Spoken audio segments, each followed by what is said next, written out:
It's a great honor to welcome here Daniel Teruggi, originally from Argentina. Exactly.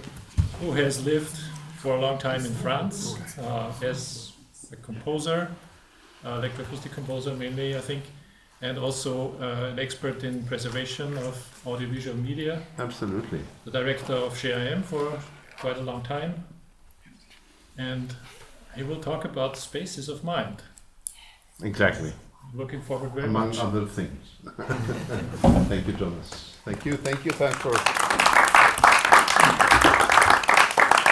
Thanks for being here. I have many things I could talk about. So I'm going to talk about myself, my music, and then I make a totally different speech that has nothing to do with my music, but it has more to do with you. I don't know you, but I hope what I will say will be useful for what you're planning to do in life. So I define myself as a composer of acoustic music, electroacoustic, electronic, also computer music. And I make acoustic music, and I make music with instruments and electronics. I have several, but I always use some kind of a technical environment for the music I do. And I was director of the GRM for 20 years, but I worked there for almost 40 years. I was head of research at the National Audiovisual Institute, mainly dedicated to problems of audiovisual preservation. And in the last years, I started working a lot on the preservation of music, contemporary music with technology. I was associated professor to different universities, worked with European projects, and work in different domains of research. So born in Argentina. This is a typical Argentinian. Italian, well, my name is Italian, that's my father's side. Then French, German, Augsburg, England, I don't know where, and United States. And no Spanish origins, strangely. And I've been in France for 45 years. Traveled a lot around the world, either through music, either through digital preservation. The two images show you that I can be a very serious composer, but I like joking a lot. Those who have seen me around heard some of my jokes. They're not always laughable, but they're there. I worked a lot in research, mainly associated with the institution in which I worked. And issues regarding sound representation, musical analysis, sound processing, and preservation, as I already told you. Preservation, for example, you see that record on the right side, on the top. It's called the ELAK record, with the first, let's say, more or less industrial records used in radio. And they're made of a layer of an aluminium layer or disc covered with wax. And these were recordable discs. So there was a system that before tape, it was the only way to keep something. And the problem that with time, the wax dries and contracts and start scheming out of this. So with my research team, we developed a machine to be able to recover at least a part of that information without touching the record, because they're extremely fragile. And in the institution in which I worked, there were 150,000 of these, just to give you an idea. But that could be a different conference. And so this is the kind of work I do. Concert music mainly. My objective is to have an audience listening to my work. I have done theater, film, dance, of course writing scores and all that's related to. So a good definition is I compose the sounds with which I compose my music. I'll say a bit about what I think about music, but it's a starting point. So, born in Argentina, arrived in France in 1977, started studying in the Paris Conservatory for 2 years, electroacoustic composition. And at the end of that, I was offered a job as an assistant with the GRM and to teach in the conservatory for a couple of years. And in the meantime, the teaching activity only took a small part of my time. I started also doing something which is assisting composers who don't know anything about technology to make works. Mainly in those days, I'm speaking of the analog studios. And there were nice experiences, especially one with Yannis Xenakis. We spent a couple of months together in the studio making a work which is a catastrophe from the electroacoustic point of view, because it was a dramatic work. But it taught me a lot, and this is the studio in which I started working in. This is the famous GRM studio that was conceived like that in the 60s with a synthesizer, mixing desk, and a lot of analog machines on top. Here you can recognize some early Moog synthesizer. The mixing desk and the synthesizers were homemade. It wasn't the French radio. The French radio had its own technical environment, its own technicians. They wouldn't buy anything from the market. They would make all the machines themselves. So they were conceived as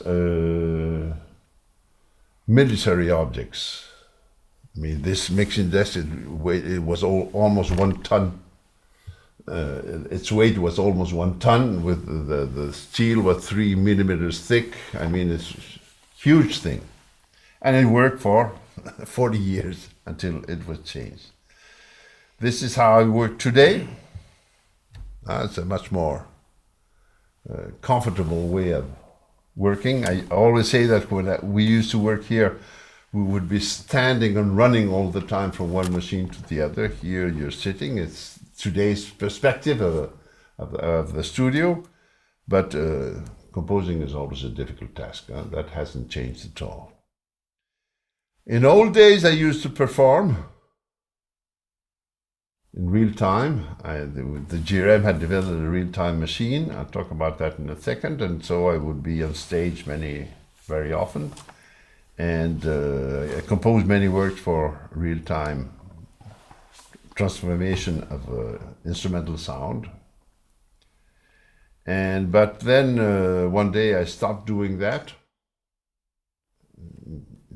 Today it would be much easier to do it, but in those days it was extremely risky with the technology to do real-time processing, because due to microphone issues, many objects that today exist that simplify that task, which wasn't easy in those days. I'm speaking of the mid-80s. And now I play on acousmoniums. Acousmoniums are loudspeaker arrays. The concept was forged in GRM by François Bell. It's an array of loudspeakers. It used to be very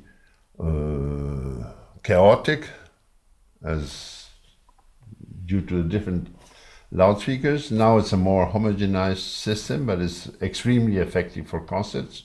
This is the main concert. No, it used to be. Now it's not. Now it's no more the main concert hall in the radio.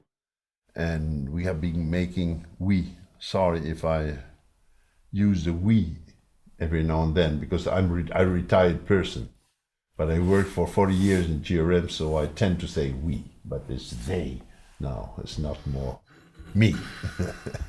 So the GRM has made concerts there for 35 years. It's a very well-known concert season, and with a large audience. It's 7 or 8 weekends per year.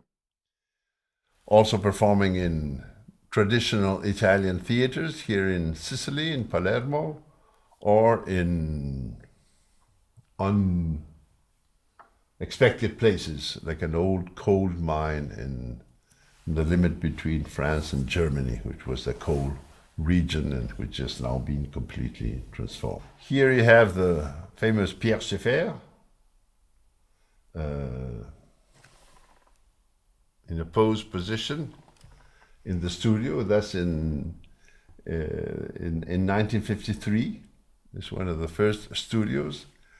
And it's interesting to see that, first of all, there was only one loudspeaker, because stereo wasn't a reality in 1953. When was stereo invented?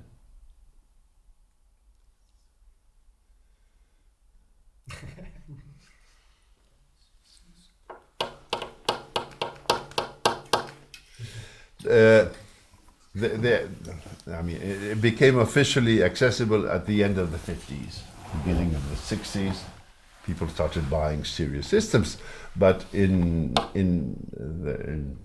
the Netherlands in 1949 and in Paris in 1953, there were two stereo radiophonic experiences. One which is world famous. It was the first performance of the work by Edgar Varèse, Désert, which is an instrumental, an ensemble work. And in 3 moments, the ensemble stops and there's a tape that runs for 2, 3 minutes, 5 minutes, and 2 minutes. And they made a stereo transmission, but there were no stereo receivers. So it was for the people who had 2 radio in their house, which should be tuned at 2 different frequencies, one for the left channel, one for the right channel. And so there was first, before the concert, it was a real performance concert. There was an explanation how you should tune your machines, and please put one more on the left and one more on the right, because if you had 2 machines, they were not necessarily one in a stereo position. And why is it famous? Not, well, it's one of the great works of Varèse, but because it was a scandal, because the audience started shouting against the work. So half of the audience was shouting, and there's a recording of that, which is extraordinary, and the other half was making shh, shh, silence, silence. So it was a fight in the audience, and while the orchestra tried to continue performing. And since it was a huge, let's say, experience for the Ministry of Communication, which turned to be a catastrophe, the director, I don't know if you've ever heard of Hermann Scherchen, never again conducted in France. 1953, Scherchen died in 1965. He was banned from France conducting. And he was a very important conductor for contemporary works of those times. Well, getting on the side. So this is the studio. Here you have disc record players. I mean, the ones I showed before were recorded in these machines, and the first works were made on recorders and discs. And here you have the wonderful mixing desk. I'll give you a different view of the thing. With turning knobs. Try to make a mixture with turning knobs. Well, it was mono, huh? So, but you can imagine the change when the 8-finger mixing desk arrived in terms of easiness. And here you have a 3rd octave filter, and here is one of the machines which Schaeffer is here working on, which is the phonogène. You're supposed to know that, which is actually a kind of sampler based on a tape that turns around, a loop, and which you, with the keyboard, you can change the speed of the loop. It's exactly what a sampler does, except that the tape is a memory. And so this is a more developed model of the phonogène. Here's another different model, and The idea was to invent machines, exploiting the possibilities of the tape. What can you do with the tape? I already explained the loop and the sampler. This is a different machine called the morphophone. It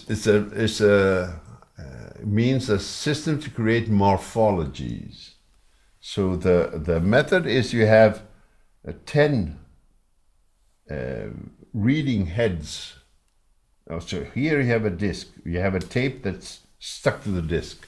The tape is recorded with a pop, for example. And so the pop is read 10 times. And you can move them around. Actually, it's a delay machine, complex delay, and then you can also work with the intensity of each delay. There's in the GRM tools, there's a machine plugin that does exactly the same thing. So here we come back to the studio for a second. You see here we had all the tape recorders. There was one more here. And this, I don't know if you ever seen this object. It was used in clothes shops to hang the shirts. So here you would hang the loops, for example, or the pieces of tape. Because of course, when you're working with tape and with loops and editing, you have hundreds of pieces around. You try to write something on the back, but it's very difficult to organize your head around them.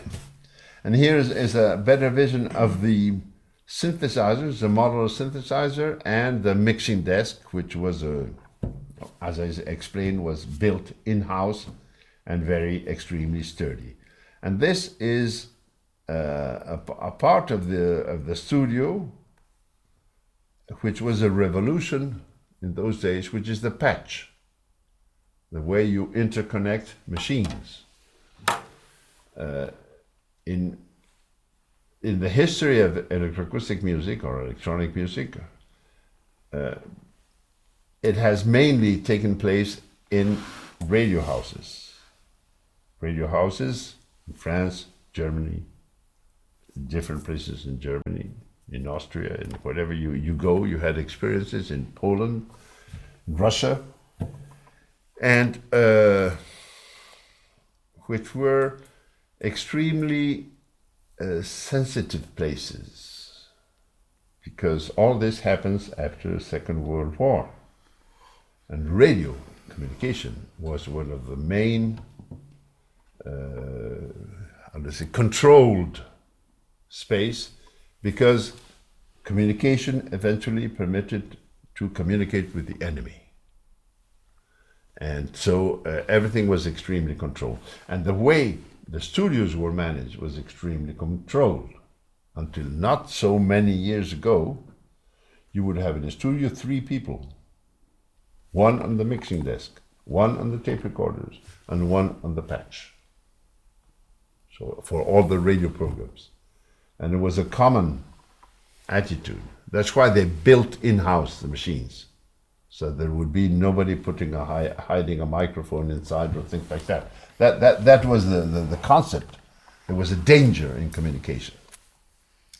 So the fact that a person who wasn't a technician could light the studio, work in the studio, modify the patch, and start the tape recorders at the same time was completely unaccepted, but by all the technical teams in all the radios. I made a work in VDR in 2000. I had 3 guys in the studio. The third one, the patch man, would also bring coffee. That was an improvement, because that wouldn't happen in old times. So, in the story, in the history of all these music, the fact that a composer gets to work alone, as you do today in the studio, is a totally revolutionary concept. Nobody thought it should be accepted. Of course, there are union issues there. The technicians The same thing happens, I don't know if it still happens here, but in France, in the French radio, when there's a orchestral concert, there are different people with different responsibilities. They're the ones that can touch the instruments. They're the ones that can only move the stances. They're the ones that move the chairs. And they're different people, different unions, different responsibilities, and nobody can touch the work of the other guy, which make things extremely complicated. Maybe that's a French attitude, but it's another discussion. This is 1978, the first digital studio. When you compare this complexity of machines and things with this, which is more like a hospital, this is the mainframe computer. These are the hard drives, which weren't, of course, not yet the hard disk we know. The hard disk were here. A big thing like that with a handle that you would put in the machine, and you could record 10 minutes of mono. That was extraordinary. Or 4 minutes of stereo. But so you would calculate sounds, because that's the new concept that around, that you calculate sounds. You don't make sounds, you calculate them. Then the result of the calculation would be in the hard drive, and then you had to send them to a tape recorder, to a tape, just to be capable, because you had to erase what was on the disk, because you didn't have any more space. What was nice is that they would give every composer one disc for the period of time he would be working. So there was the sense that there was something physical that they could touch with their hands. Come back to that in a second. And of course, okay, you buy, this computer has 8 or 16 gigas of live memory. Live memory was 100 kilobytes. It was just a processor that would process very quickly, and the memory was just to keep for a certain short time a certain number of information, but it will be continuously written. So working with the studio looked like this. You may not imagine the trauma which represented going from this to this for most for most composers. Of course, there was the young generation. I'm thinking of the 70s. When was the first computer sound calculated?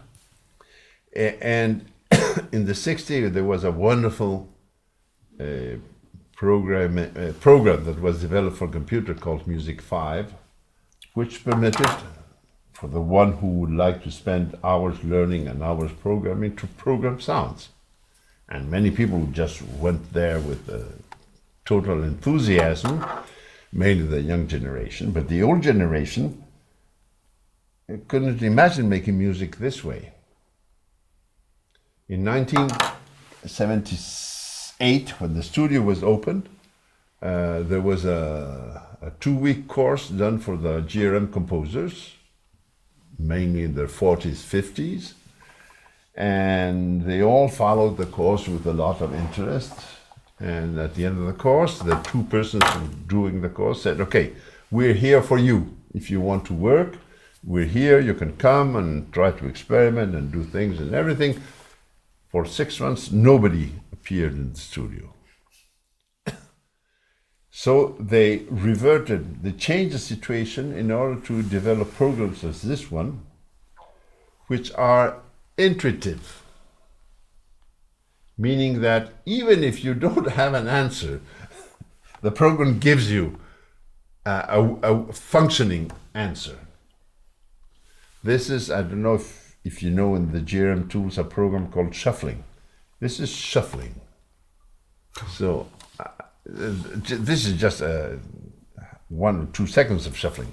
So you define you have a sound file, we start at this point, we take a window that's this wide, we leave it constant, we read it at certain speed, and then from there we move to another window, etc., etc.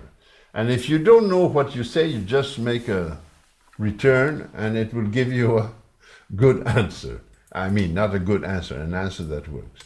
So this permitted people who didn't, in the 70s, nobody had ever seen a computer, never put their hands on that. In the offices, the computer started arriving at the beginning of the 80s, the first personal computers, the IBMs. And so, independently of the controlling of the process, the fact for a composer to feel with ease, as well as he used to be here, it took a certain time. But little by little, composers started investing time with help of assistants and doing works, because computer sounds permitted many things that weren't possible with the analog studio. 78. 1984 arrives a real-time system. What is a real-time system? It's a computer, it's a mini computer with its screen and keyboard, a real-time processor, the same machine that's somewhere here, in which you transform digital information in sound, input and output converter, and this object, which is totally revolutionary, which is a graphic screen with a tablet and a mouse. Mouse. You can control things. Because when home computers started arriving, before you could do something on the computer, you had to write many lines of text or instructions. Here you just would write an instruction and the real time would start. You would input sound, output sounds, and process them in real time. And the interface was based in a, let's say, a reproduction of the analog studio with faders. Or the first image is a joystick, where you, with the mouse, you can move the mouse around. And so these were ready-made, or you could make yourself your own processing programs with inputs, outputs, patch models. This is the great tendency that started with Music 5, to have models that you manage together. However, there was a strong difference with a mixing desk, is that in the mixing desk you can move many parameters at the same time. And here is one by one. So there needed to be a way to have a more global control. So this was the control of the waveforms. And this is one of the great inventions, which is the interpolator. Meaning that you would move the parameters until you got to the desired sound, and then you would record the parameters in this circle. And every circle is a different set of parameters. So you could click on each circle and you would recall the parameters you had recorded. But then you could move between the circles, and you had an interpolation between the values actually of all the circles. It was like a gravitation system. And this is the sun, these are the planets, this is the moon. The moon has little influence, the sun has a great influence. This is my main. It was extremely important for musical thought, because when you write music for a piano, you put in your mind the piano system. It's a framework, a thought, and you can do some things with the piano that you can't do with the piano. So, but you project yourself to that. Go to the flute, same thing. You cannot do a chord. Yes, with multiphonics, but not a real chord like it's in a piano with a flute. So here the same thing. You get in a parametered system, this is the maximum, this is the minimum, and your mind starts configuring itself towards the system. Here you lose any relation with the parameters themselves. So you can move around and find intermediate situations you would have never thought of. That was the most interesting, let's say, gaming side of this machine. This machine was called CITER. It was used a lot for real-time processing. Here I have the system in the concert hall. Here, you already seen this photo. I was a performer of CITER. CITER, S-Y-T-E-R, meaning Système Temps Réel, real-time system. And it was there for about 10 years, and I stopped using it at a certain time when people started saying the CITER the name was due to Système Teruggi. So I said, no, okay, that's everybody sees me with the same cap, I will change that cap. So, moving on very quickly, this is like a kind of quick, if I may say, introduction. So these are the concert series with the Acousmonium. So you can see huge audience. And what I like is that, except for this guy who's here, there are many young people. Even one who is very young. So here, if you look, well, I don't know if you can't see that there, but here, this guy here, this is Pierre-Henri. And behind him is François Bell. It's a Pierre-Henri concert. And why do I say this about the old people?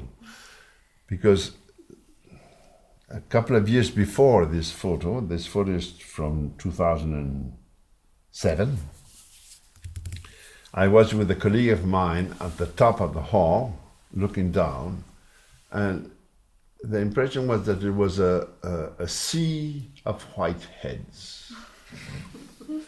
So our discussion with my colleague was that we're really going in the wrong direction. Because these people have come because they have been coming for years. So they are habitués. And they knew Schaeffer or they knew about it. So we need to renew the audience. And this was the result of our work. And the renewal came a lot through opening to electronica music. Making the traditional music we're going to do and then making an electronica festival. This is a vision of the Acousmonium. Well, it looks a little bit like a church, but and the idea was to create a light environment that doesn't change or changes very little, just to induce to a certain kind of listening. Then we come after the CITER and the other first non-real-time studio, we come to the GRM tools, which started in '94, which is also a processing system, but dedicated to these machines. And here there is a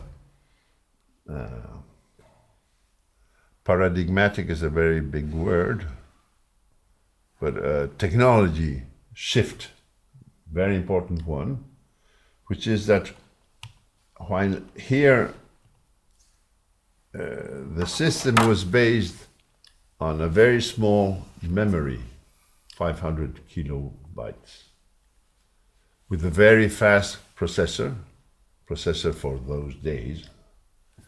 Here we get into the modern world in which the processors don't need to be so fast. because we have lots of memory, of live memory, and we can work with that live memory. That's a great change. Of course, this is the beginnings, and in those days, I mean, I wouldn't. Citer was always alive, so I would never work with this, because it was like going back 10 years in time. But then GRM tools developed. There are newer and newer versions. This is strange colors. This is not the good colors, but well, that's when you change a country, you change the colors. This one is even worse. This is Anton Iakhontov preferred plugin Resol. I don't recognize it on the picture. By the way, I forgot, this is a cooperation with the Floating Sound Gallery, Anton Iakhontov. And Petra. Okay, so that's good. Here it's always interesting the technology choices that will lead to a shift. At the beginning, GRM Tools was thought as a kind of open system, like Max. But then people in GRM found it was it's too complicated. Nobody will ever learn how to use that. And it coincides with the same period where the first Max started, I mean the MIDI Max started developing at the end of the 80s also. They were still not processing sound, then it became a sound processing system. But this idea of the open environment, in order to convince, because there was also an issue, it worked on a DigiDesign environment. And so we needed the approval of DigiDesign in order to use them. So that's why a first set of black boxes was developed. And that was the beginning of GRM Tools. And then that expanded. But many of the black boxes were a copy of the programs that were being done on the older machines, on the old systems, the CTR and the non-real-time system. And so they were 2, 3, now it's version 3. This is shuffling. You know what shuffling means? You shuffle the cards. The idea is to shuffle the sound. Take a bit here, put it here, put it here, put it here, put it here. Who was the inventor of shuffling? Karl-Heinz Stockhausen, who in 1952 made what he called the étude concrète, what the GRM calls the étude with 1,000 stickers. So he took a couple of sounds and cut them in infinitesimal bits. You can imagine organizing that. And please don't breathe.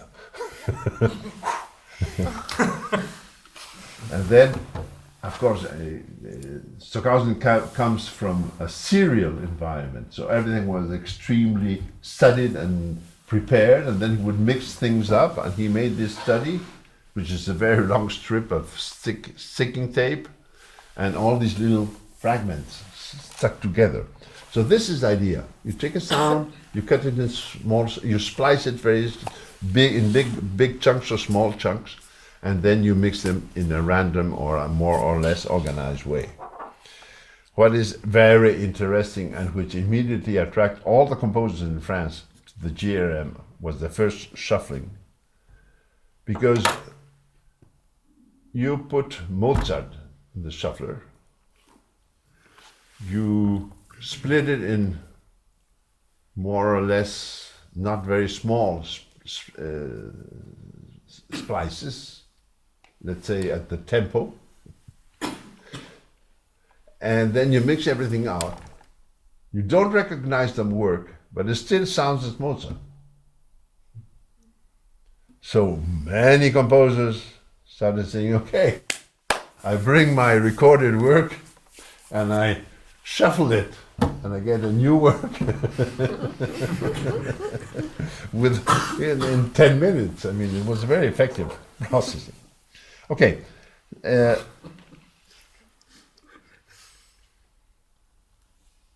What is GRM? GRM, Groupe de Recherche Musicale, Musical Research Group, created in 1958. Its main dedication is creation, composition.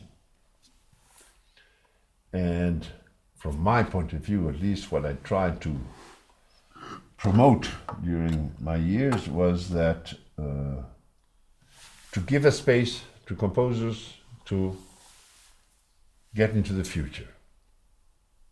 Okay, we are living here. Now this is our past, this is our present. Nobody knows what's happening next.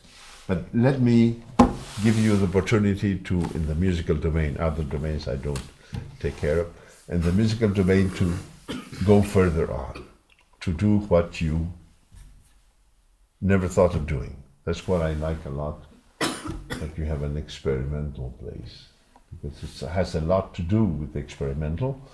And the idea of a musical research group was in that direction.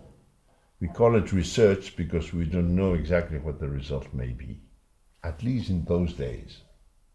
Today, we're much more institutionalized as composers. Okay, I'm an electronic composer, so you're supposed to know a certain number of things, you're supposed to use a certain number of tools, etc. You're already ready for that activity, but not in those days. Nobody knew how, even a tape recorder was a totally foreign object to any composer. Only in the 60s there was some kind of teaching that started with a great reluctance from the instrumental composers. Why should you teach this? Our greatest enemy was called Pierre Boulez, who wrote a terrible article about criticizing the GRM in 1960,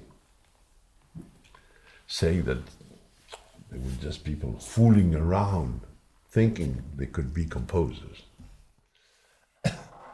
So the idea of research was a strong one. I would say it's a bit less today. That's what I say, we're institutionalized. I include myself in that. When you don't know the tools, you don't know what the result may be. Now I don't know what the result may be, but I know the tools very well. I know how to handle them. So the idea of the GRM was to propose a place for composers to keep going on, to have music advance, to be paid for that, to be performed for that, and to develop a thought around music. This is why a tool was developed called the acousmograph, which is available online for free, which permits to, so on the bottom you have only a spectrogram. On the top you have a representation through graphic symbols made by hand. But it's a way to, the lower image doesn't give you any information about the music. The upper image, even if you can't listen to the music, is a more detailed description of what the music is. And of course, you look at this graphic representation with a pointer, a reading pointer that tells you where you are. This is extremely important for analysis. Analysis in the electroacoustic music is almost unexisting, or based on traditional methods.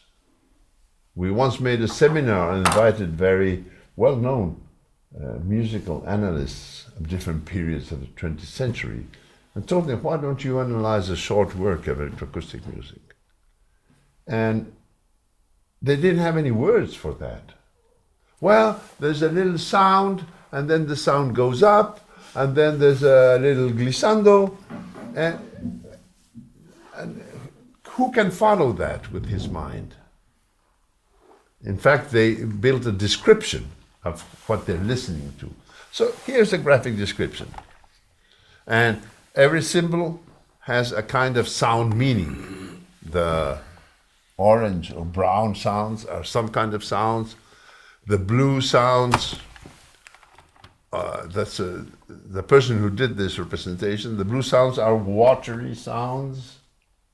So it's extremely interesting to have this is about 15 seconds of a work, to have a global vision of a work, a global analysis, which permits you to talk about things as we do with a score. It is not a score, it's a representation graphic, but it works for analysis as a score.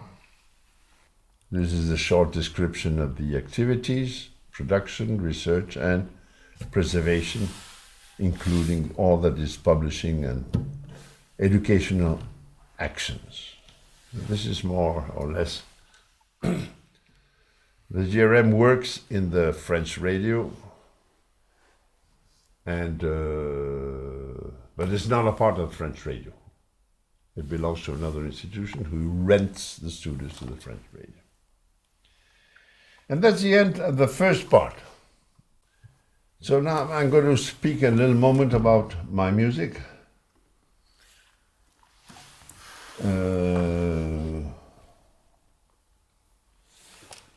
I started making music a little bit in Argentina with one tape recorder first, then I got a second one that was somebody would lend it for some days and I would try to do things. This is where the first experiments took place. And then I came to France, I studied in the conservatory, started working at GRM as an assistant, and little by little getting new responsibilities, and at the same time composing. I showed somewhere in the slide that more than 85 works, actually there are 100. And let's say half of the works were done in a stereo environment. The acousmonium I showed the photos of in the first decades was mainly dedicated to stereo works that were distributed by hand on a multiple loudspeaker system. And already in the beginning of the 80s, I started working with, trying to work with more than 2 tracks. The problem was not trying to work with more than 2 tracks, the problem was to have a mixing desk that was able to dispatch in more than 2 tracks that had 4 outputs or 8 outputs.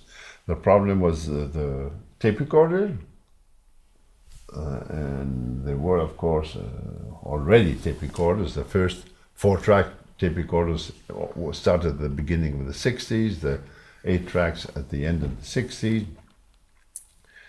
But the problem was not the composition, but the reproduction. How do we play the work in a concert? Knowing that the 4-track and the 8-track recorders would weigh about 200 kilos and were very delicate and could not be moved easily.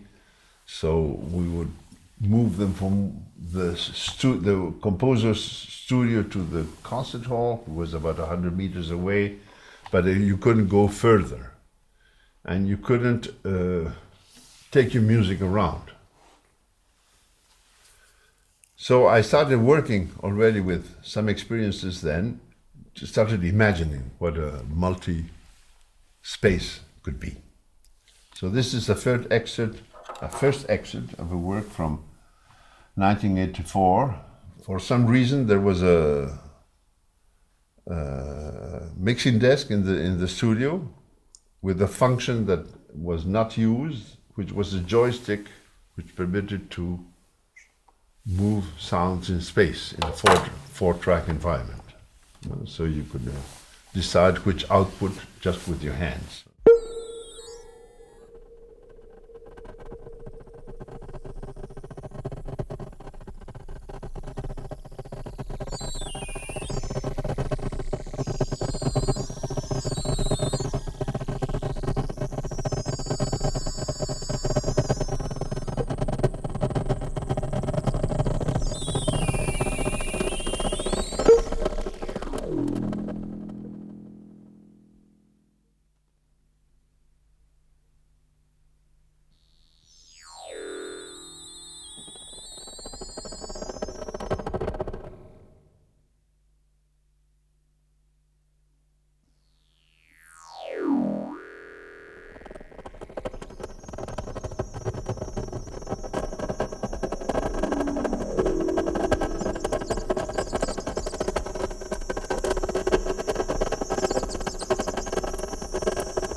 Okay, just one question. yes. All the changes and all the movements which you heard in the piece, were they made by the hand and Absolutely. changing the synthesizer or both? Okay. No, it's all by hand. So I would have a stereo sound on the tape recorder, Yes. and then I would just move the sound around by hand. It was a primitive method. But the sound itself was already done, no? Yeah. It's just during the mixing.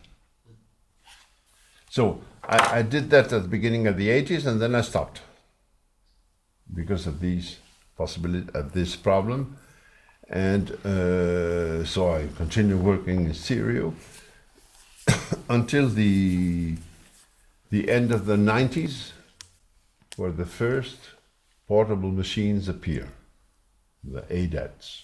You remember that? It's made in a video cassette or in a mini video cassette. You could put 8 tracks, and I mean, you could take it around. It was easy. It was not so expensive. May I remind you that a large tape recorder could cost 20,000-30,000 euros today, 4-track and 8-track. I mean, it's a studio machine. There were lower, cheaper systems, but if you wanted a reliable, long-term working system, you needed to invest that amount of money. So there was always a risk in moving the machines around. And so at the end of the 80s, arrived this revolution of a small machine. They also started arriving a new revolution of small, excellent loudspeakers, as we have today. And then I must say that from 2004 onwards, I only worked with 8 tracks or more. With this environment here, always enjoying the idea of movement in space. So to show you a small excerpt of one of my first works, the first time I could do in space what I wanted. Because one thing is, I say again, one thing is working in multiple tracks, another thing is controlling the space and having tools to control it. So I let you listen to some seconds of this, and then I'll tell you how it was done.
Etc., etc. So I was really happy here. For the first time I could do what I wanted. Circling sounds. This is a work I composed at the VDR with the 3 technicians, which I didn't really know. I never was somebody doing things for me, as I used to be an assistant for other composers, but I never was assisted in my life. So the fact of having somebody doing things for me, first of all, I was a bit embarrassed.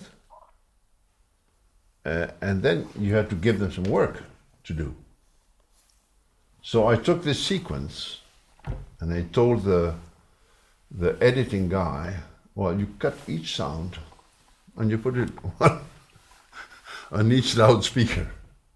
So all this was made by hand. The guy who cut all the sound, tinky, tinky, tinky, tinky, which is a very interesting situation, because when you make sounds circle, they may circle, the attack may be between 2 loudspeakers. Here, every attack is on 1 loudspeaker. This is why it's so, well, also the rhythm is very, then there's 1 circle, then there's another circle that starts working in the opposite way, and then it stops, and then develops to something else, etc., etc. And of this same work, I will show you, this is mainly for Anton, a movement he likes a lot. Bach.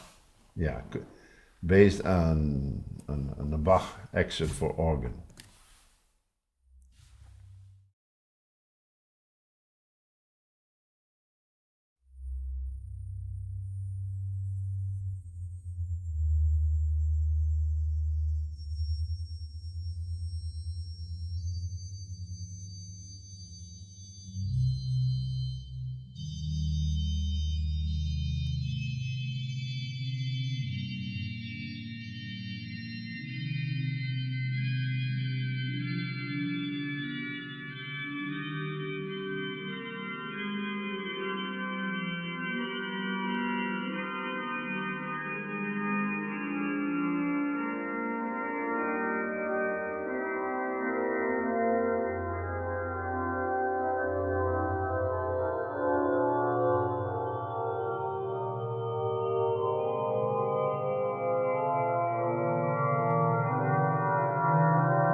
going to stop here.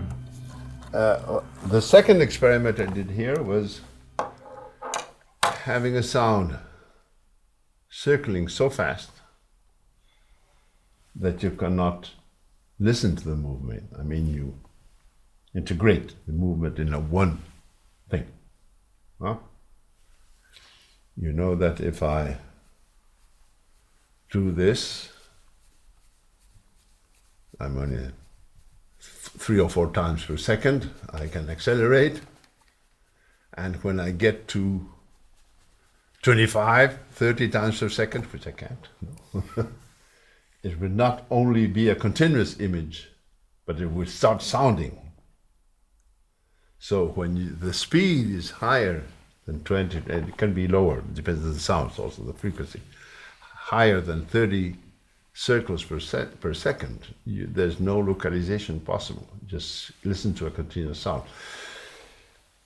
It doesn't have anything extraordinary as a sound situation, but it kind of feels like something that is wobbling, moving around. So this was the first big experience that brought me to multi-tracks and renewed development and a major work, which we're not going to listen today because I don't have the good version, which is called Spaces of Mind.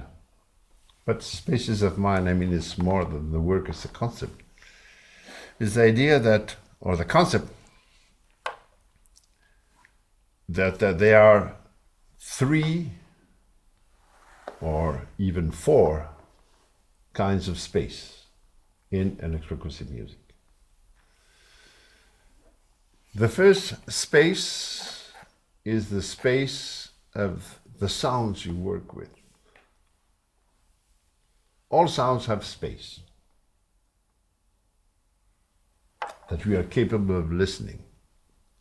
We are extremely keen in listening to space. We're not extremely conscious unless we make an effort. But, for example, take this place. If I'm speaking, I adjust my speed, my intensity to the way I listen, my voice reacts to this space. If it were more, it would have a larger vibration, I would probably speak a little bit slower because I can realize that I can't listen well to myself. So if you record me now as you're recording me, you record me with the space. And when I will listen to the sound through 2 loudspeakers or 4 or whatever, you will listen to my voice with the space. The space is always there.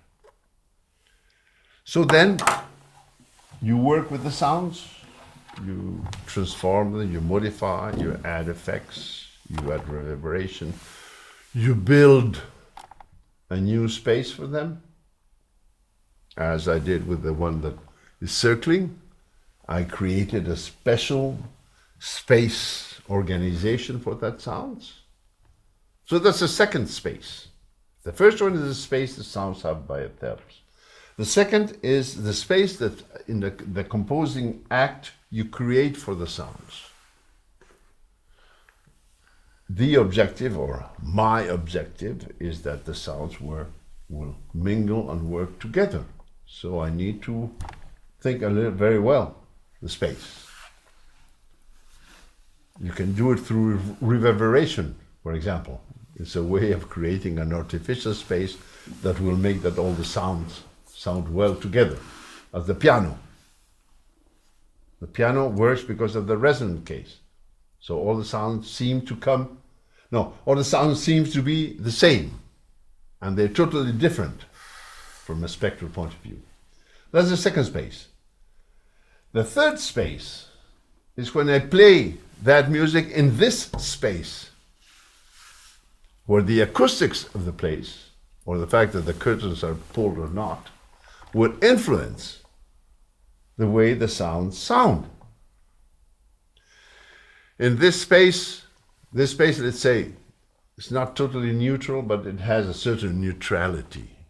What happens if I go to a large hall, the one I showed there?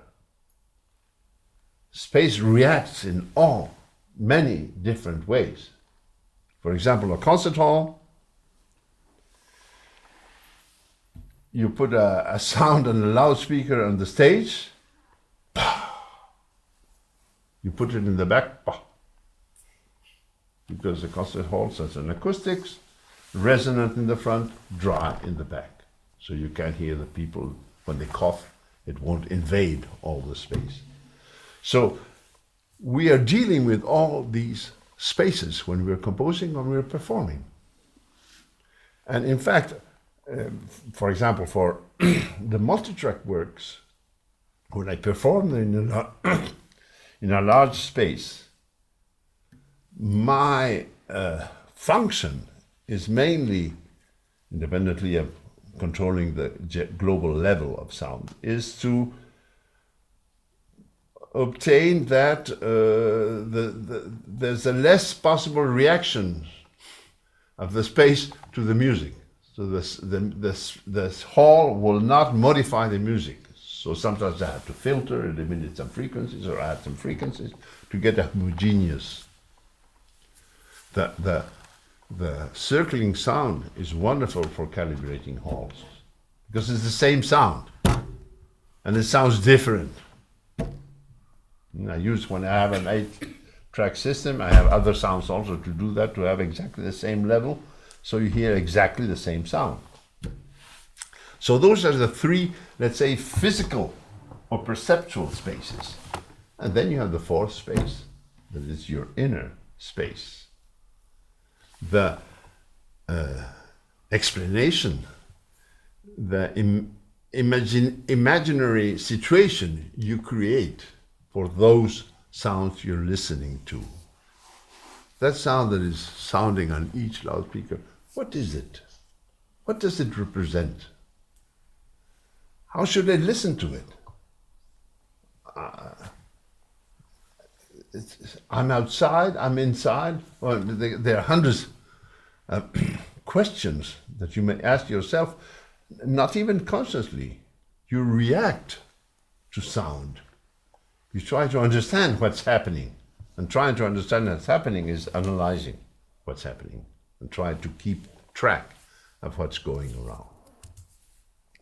So this is the concept of the spaces of mind, which I really enjoy as different ways of moving around. I'll make a couple more examples, which I would like you to listen to, and then I go to something else. When I started studying in the conservatory,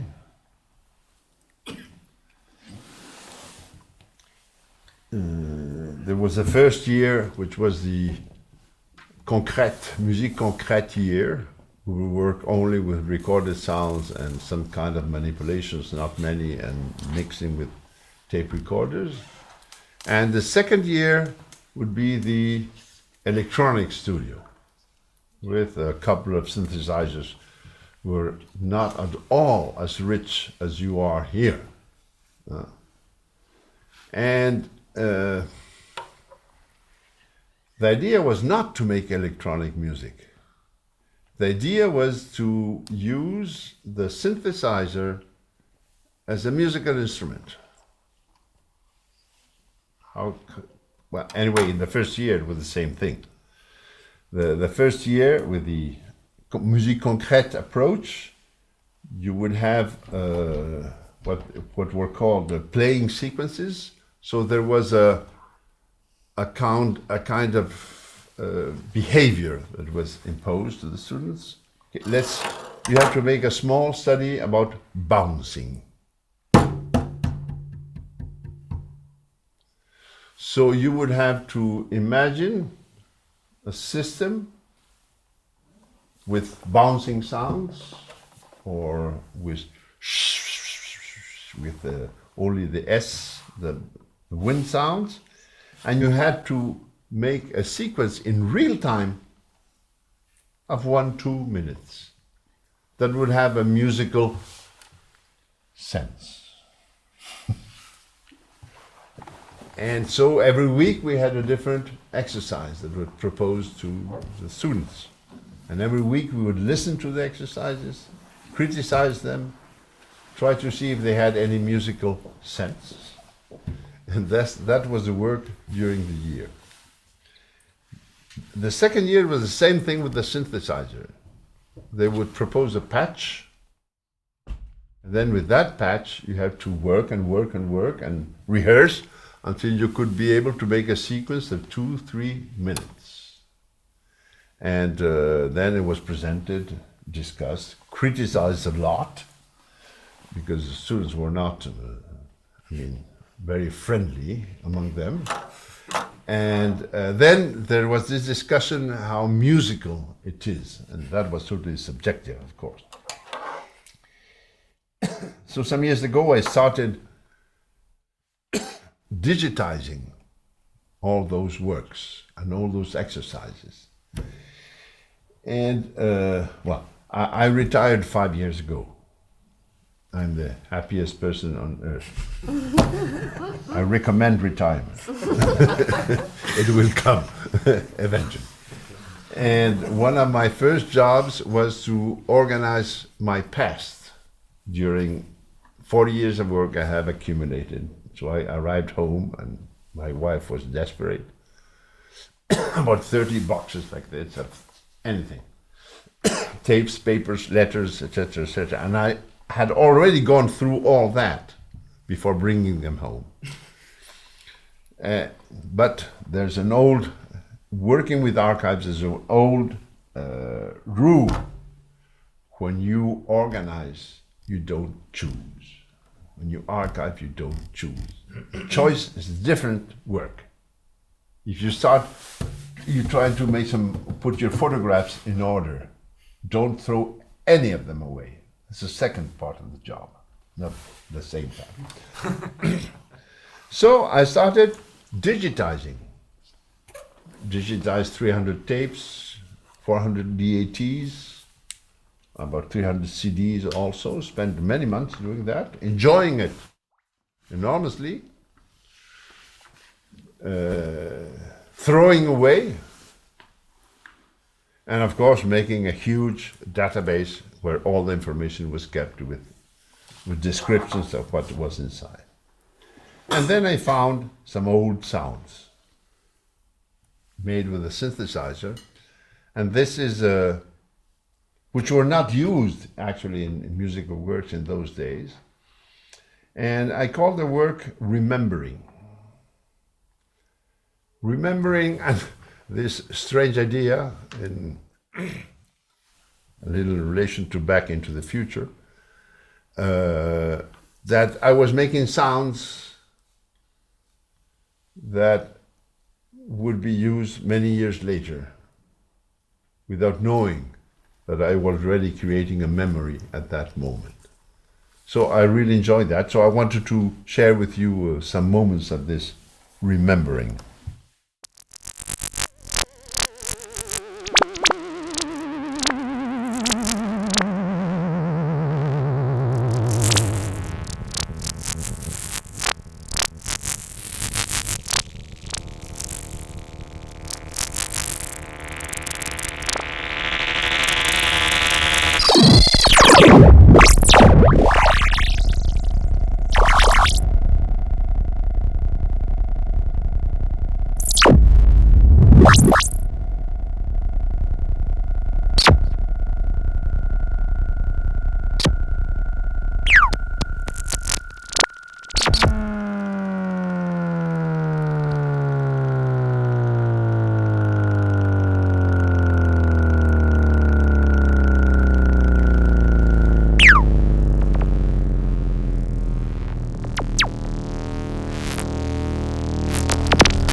Here there is a second remembrance. When I arrived at GRM, I was still a student. At the entrance of the studio there was a kind of rack with many metal plates, 20 or 30 of them, different sizes, materials, thickness. So I took the metal plates and I made some recording.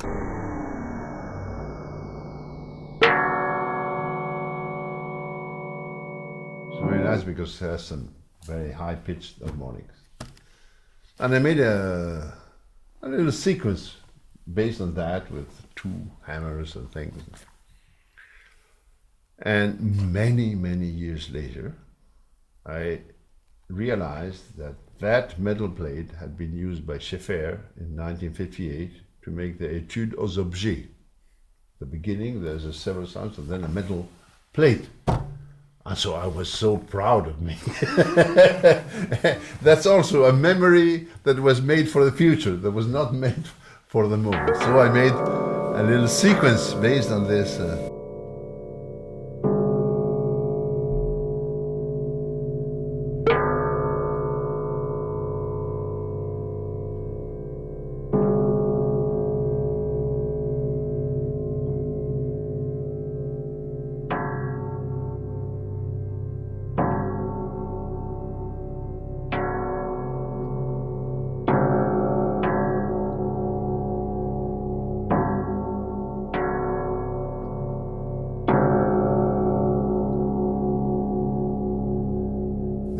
Goes on 20 minutes long. Huh?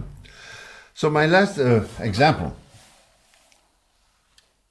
it's my last work. In continuing with this idea of the spaces of mind, I had 2 concepts. One, okay, moving sound and things like that is very interesting. But even in a space, in an 8-track circle, sounds are not in a very precise position. They're somewhere there, even if our capacity of localized. But when a sound is moving, or changes, it's difficult to say where it is. In fact, the best example I had was the first one I made you listen to, the VDR one, the boom, boom, boom. Because each sound corresponded to one loudspeaker. The second thought,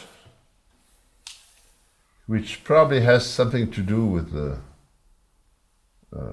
radio tradition of the GRM, is that me and many composers, because I have been talking with some people, we tend always to work with stereo sounds. It's true that a stereo sound is immediately quite rich because it has a space, a larger space than a mono sound. So the question was, why do we use stereo sounds all the time? So let's try to do something with mono sounds, which is, well, unless you record sounds in mono, it's some kind of a loss to take a stereo sound and just cut one side. But well, that was that. And I had the opportunity this year, in April, to work in a place called the Kubus, in the ZKM in Karlsruhe, which is a huge square with 53 loudspeakers, a dome, with one in the middle there, and then 6, 8, 10, 14, and 8, you know, plus the subs. And for me, it was the ideal situation. Why? Because I could say I will put that sound there, and then there, and then there, and then there. That's why the work is called Punctus Spatio, points in the space. And here comes another problem. If you want to write a work for 8 tracks, you need to be in an 8-track environment. Well, you can imagine things, modelize if you prefer. But you can make a work for 50 loudspeakers without being inside, without testing. So, but I had the opportunity to spend 12 days in that place, alone, nobody beside me. Once I knew how to make the studio work, I said, okay, you go, okay, you were supposed to be my assistant for 10 days, you can go and sleep in the mornings. And it was one of the richest experiences, also because there's another element which has nothing to do with the studios, that for 40 years I composed music while doing something else, being director of GRM or director or not director of GRM, working in GRM. And I never had time for composing. I would compose on weekends, I would work all day, go back home, have supper and go back to the studio at 10 in the evening and work until 3 in the morning, get up at 8, etc., etc. That would last a week. At the end of the week I was dead, I would sleep 15 hours and then start. And if I had to do that, it was because there was a deadline of the concert, so had to be done. Now I had time. Could get up in the morning, go to the studio, spend all day, get up at 10, find the only restaurant that was open in Karlsruhe at 10 in the evening, then go to sleep and get up in the morning and experiment and try things. And well, this is a small part, the beginning of Punctus Spatio.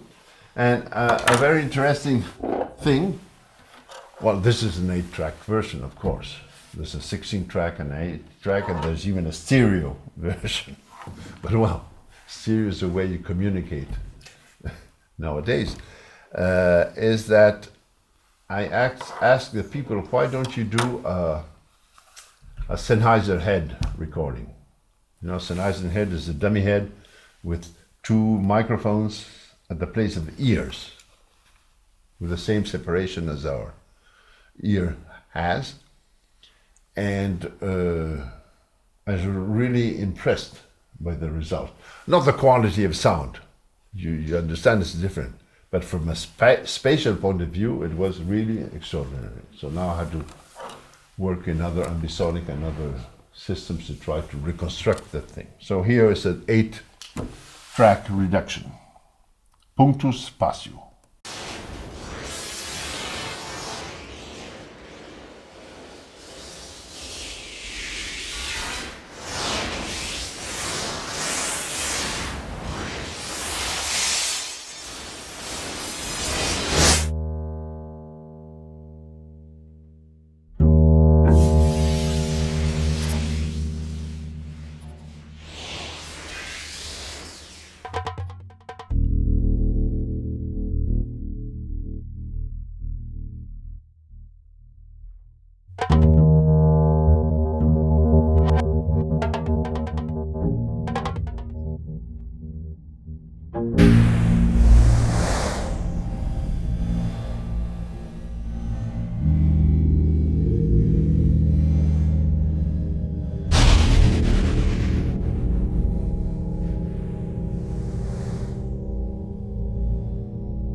Stop my music there.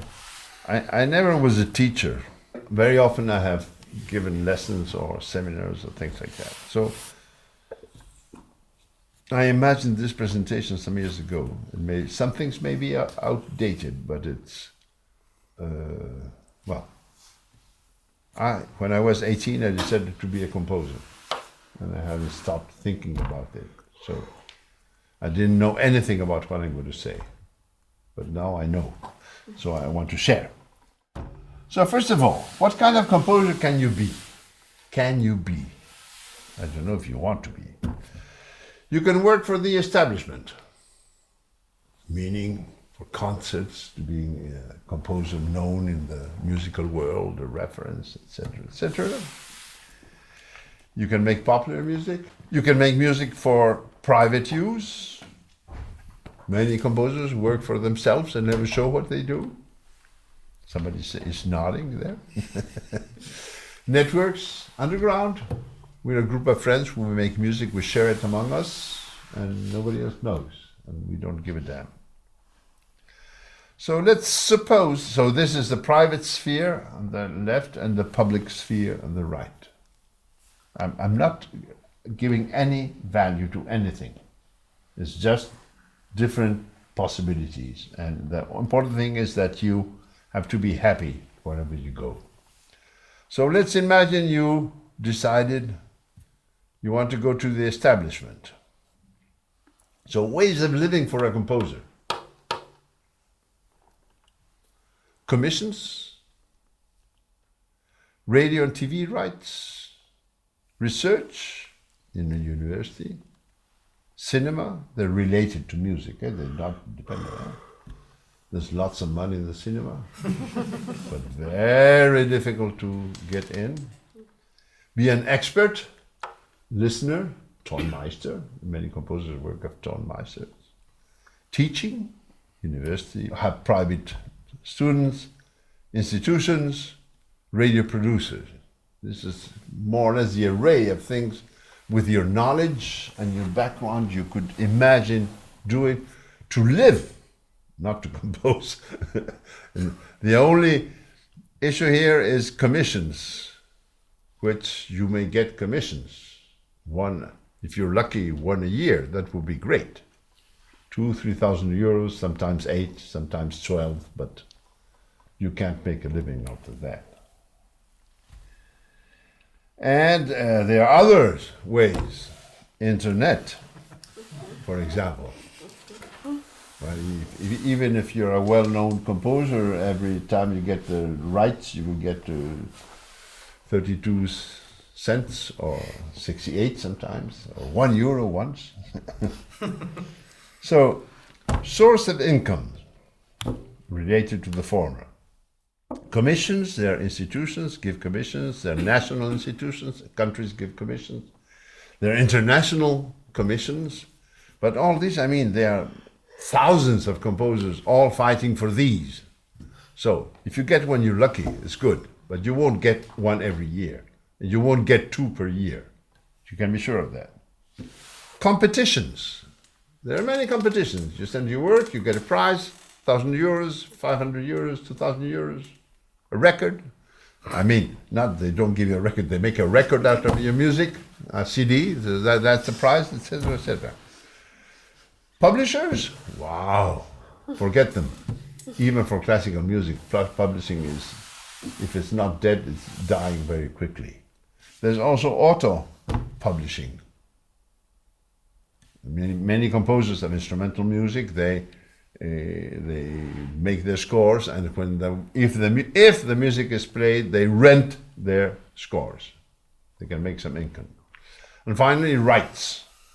Concerts, internet, radio, TV. You say I left away cinema because it's very difficult. Okay, in France, radio rights.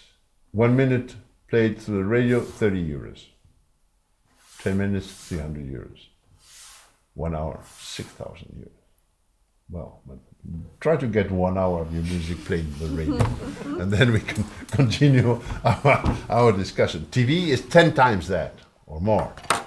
Depends on the time, at which time of the day. Concerts, nothing.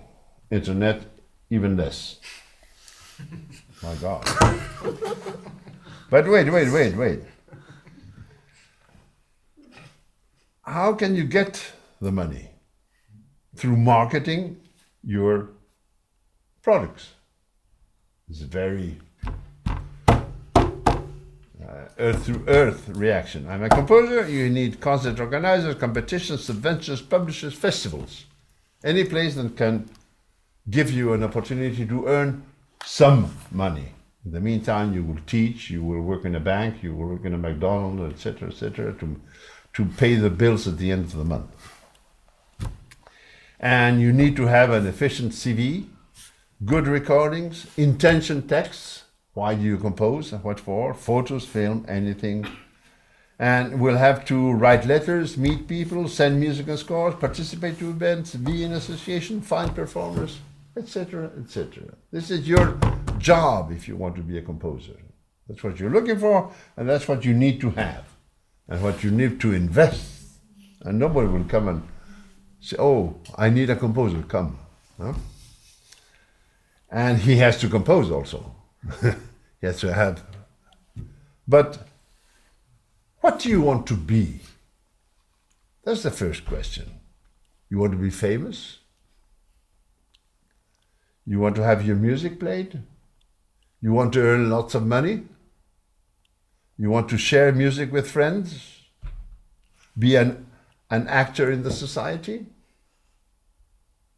That's a question you should ask yourselves. We maybe all start saying, okay, I want to be famous because I will have money and I will have a place in the society and share. But you can be perfectly happy just making music for you and your friends. Or you can, as I did many years of my life, be director of an institution. I was happy with that. It gave me money at the end of each month. But I insist a lot in this last point. A composer is an actor of the society. Here we have in this room the perfect example. Anton. He comes from another country. He already organized many things in his country. He comes here, he organizes things, he tries to promote an activity related to electronic music. So you need to work with other musicians, create an association, be responsible of something, director of something, for example. Then there's the case of the electroacoustic composer. It's not an establishment activity. You won't find in the newspaper people looking for electroacoustic composers to direct anything. Little money involved. No rich composers of electroacoustic music. For me, it's one of the most wonderful things, because there's not a money competition between us. It's a musical competition. Electroacoustic composers are not necessarily trained. And then the prejudgments. Is it really music? Many people react this way. So my last slide is, no, not that one. Where can we go? There are competitions. I have slashed the ones that don't exist anymore. CD publishers, no money there. Institutions, universities, conservatories, conferences, festivals, places where you can go and try to find some help. So 7 recommendations. 8. Compose many works. They open your horizons. Try to understand and analyze your music so to be able to explain it to others. Don't hesitate in contacting institutions or organizations. They need composers. That's a point nobody knows. Institutions are looking for composers. Being isolated is not a good thing. Share with friends and colleagues your music and thoughts. Market your music is as important as composing it. You are not alone in the world. Many others share your concerns. Try to be an actor in the society. Organize yourself with others. Create groups, organize events, give visibility to your actions, thoughts, and music. And keep composing. That's all.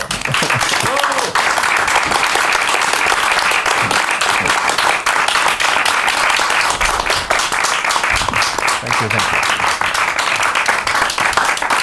Thank you.